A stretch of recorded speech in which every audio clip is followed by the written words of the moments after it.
खतरनाक होते जा रहे इजराइल हमास युद्ध के भविष्य पर फिलहाल सस्पेंस बरकरार है। इससे इजराइल के लोगों का सब्र का बांध टूटता नजर आ रहा है। इजराइल में गृह युद्ध जैसे हालात बनते नजर आ रहे हैं। ये हम नहीं बल्कि इजराइल के अलग अलग कोनों से आ रही तस्वीरें बयां कर रही हैं। युद्ध में जूझ रहे इजराइल में सब कुछ फिलहाल ठीक नहीं चल रहा। इजराइल में जबरदस्त प्रदर्शन शुरू हो गए हैं। इजराइल के दक्षिणपंथी संगठनों के कार्यकर्ता सड़कों पर उतर आए हैं। हमास लड़ाकों के गाजा में भीषण पलटवार से इजराइल को बड़ा धक्का लगा है।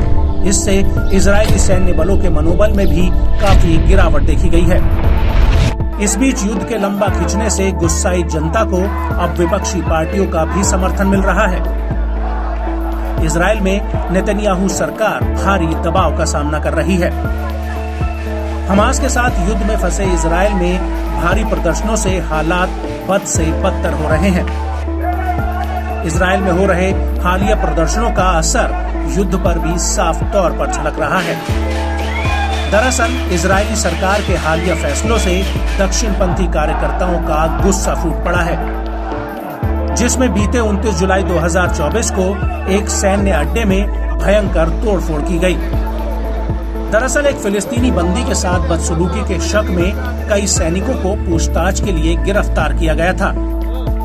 इससे नाराज स्थानीय इजरायलियों ने एक मिलिट्री बेस पर धावा बोल दिया। इजरायली सुरक्षा बलों के प्रमुख हर्जी हलेवी ने इस पूरे घटनाक्रम की घोर निंदा की है। उन्होंने कहा कि प्रदर्शनकारियों ने सेना और इजराइल की सुरक्षा को नुकसान पहुंचाया है। इसके अलावा पीएम नेतन्याहू से लेकर इजरायली राष्ट्रपति और रक्षा मंत्री योव गैलेंट ने भी घटना पर नाराजगी जताई है। प्रदर्शनकारियों ने इजरायली झंडे लहराए, मिलिट्री बेस पर धावा बोलकर सैनिकों की हिरासत को रोकने की कोशिश की। इस दौरान प्रदर्शनकारियों ने शेम शेम के नारे भी लगाए। स्थानीय मीडिया के मुताबिक प्रदर्शनकारियों ने बीट लीड सैन्य अड्डे में तोड़फोड़ करने की भी कोशिश की, जहां सैनिकों को ले जाया गया था। सेना ने बताया कि एसडी टेमन में एक बंदी के साथ हुई बदसलूकी के आरोपों के बाद 9 सैनिकों को हिरासत में लिया गया था। 7 अक्टूबर 2023 को इजराइल की ओर से गाजा युद्ध शुरू करने के बाद गिरफ्तार किए गए फिलिस्तीनियों को हिरासत में लेने के लिए इस बंदी गृह को बनाया गया था। वहीं पर इन इजरायली सैनिकों ने इस घटना को अंजाम दिया। बताया जाता है कि कथित दुर्व्यवहार 3 हफ्ते पहले हुआ था। बंदी को बहुत गंभीर हालत में पाया गया था। इसके कारण उसे पास के अस्पताल में ले जाया गया, जहां उसकी सर्जरी की गई। यूएन के फिलिस्तीनी मामलों की एजेंसियों की रिपोर्ट के मुताबिक सैडे टेमन में बंदियों के साथ मारपीट की जाती है। उन्हें घंटों तक मलबे के ऊपर एक पतले गद्दे पर बिना खाना बिना पानी दिए हाथ और पैर से बांध दिया जाता है।